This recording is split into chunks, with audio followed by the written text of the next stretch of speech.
Sofa பின்னாடியே புது முதலமைச்சரும் அந்த தேர்தல் நேரத்தில் ஊழல் சக்தின்னு சொன்னீங்க.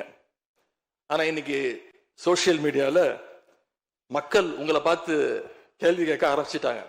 என்ன கேட்கிறாங்க தெரியுமா?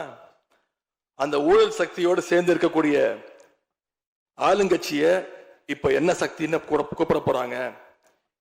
கிளீன் கவர்மெண்ட் சொன்னாங்க. இதுதான் உங்க கிளீன் கவர்மெண்ட் லட்சணமானு மக்கள் கேட்க ஆரம்பிச்சிட்டாங்க. இப்படி நீங்க கூவத்தூரையும் மிஞ்சிற அளவுக்கு அடிக்கிற கூத்த பார்க்கும் போது இந்த அரசு எத்தனை நாளைக்கு நீடிக்க போகுதுன்னு மக்களுக்கு அந்த சந்தேகம் வர ஆரம்பிச்சிருச்சு. முதல் கோணலே முற்றிலும் கோணல்ன்ற மாதிரி உங்க நடவடிக்கை எல்லாமே இன்னைக்கு நடந்துகிட்டு இருக்கு.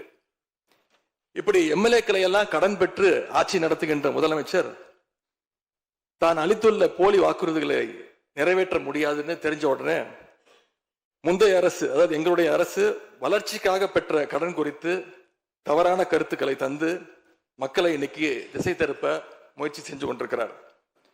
பெரும்பான்மையும் இல்லாத, அரசியல்ல அடிப்படை நேர்மையும் அல்லாத இந்த அரசு நல்லாட்சி தரும், தமிழ்நாட்டு மக்களுடைய உரிமைகளுக்காக போராடும்னு மக்களுக்கு துளியும் நம்பிக்கை இல்லை. முக்கியமான ஒரு விஷயத்தை இங்க நான் பதிய வைக்க விரும்புகிறேன். உங்களுக்கு ஓட்டு போட்ட மக்களே நடக்கிறதையெல்லாம் பார்த்துட்டு ஒரு பெரிய தப்ப பண்ணிட்டோமோன்னு இன்னைக்கு வருத்தப்பட ஆரம்பிச்சிட்டாங்க. மக்களுடைய அந்த உணர்வை வெளிப்படுத்தும் விதமா இந்த ஓட்டெடுப்புல கலந்துக்காம திராவிட முன்னேற்ற கழக உடன்பிறப்புகள் உறுப்பினர்கள் நாங்க வெளிநடப்பு செய்ய போறோம். நாங்க வெளிநடப்பு செஞ்சாலும் அதனால பேரவையுடைய எண்ணிக்கை அளவு குறைஞ்சு நீங்க நிச்சயம் இந்த வாக்கெடுப்புல வெற்றி பெறதான் போறீங்க. அப்படி வெற்றி பெற்ற பிறகாவது மக்களுடைய நம்பிக்கையை காப்பாற்றுற மாதிரி உங்களுடைய பணிகள் இருக்கணும், உழைங்க. எங்க தலைவர் திரு முத்துவேல் கருணாநிதி ஸ்டாலின் அவர்கள் கடந்த 5 வருஷமா ஒவ்வொரு குடும்பத்துக்கும் பார்த்து திட்டங்களை நிறைவேற்றி கொடுத்தார். அந்த திட்டங்களை எல்லாம் நீங்க தொடரணும். தயவு செஞ்சு அதுல அரசியல் செய்ய வேணாம். ஏன்னா இந்த மாசம் 15ஆம் தேதி கலைஞர் மகளிர் உரிமை தொகை 1,31,00,000 தாய்மார்கள் காத்துக்கிட்டு இருக்கிறாங்க. அந்த 1000 ரூபாய் வருமா அப்படின்னு காத்துக்கிட்டு இருக்கிறாங்க.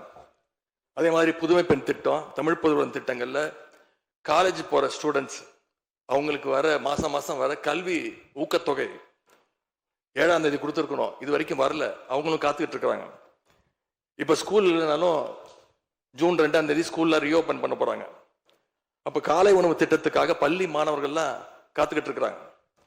இப்படி பல்வேறு திட்டங்கள் இருக்கு. நான் முதல்வன் திட்டம், தாய் மாணவர், அன்பு கரங்கள்னு பல்வேறு திட்டங்களுடைய பயனாளிகள்லாம் ஆவலோடு காத்துக்கிட்டு இருக்காங்க. இந்த அரசு என்ன செய்ய போகுதுன்னு காத்துக்கிட்டு இருக்கிறாங்க.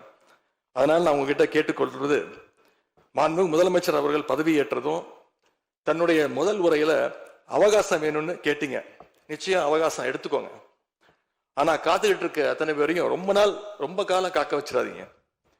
அது மட்டும் இல்ல, தேர்தலுக்கு முன்னாடி பல கவர்ச்சியான வாக்குறுதிகளையும் நீங்க கொடுத்திருக்கிறீங்க. மக்கள் அதுவும் ஞாபகம் வச்சிருக்கிறாங்க.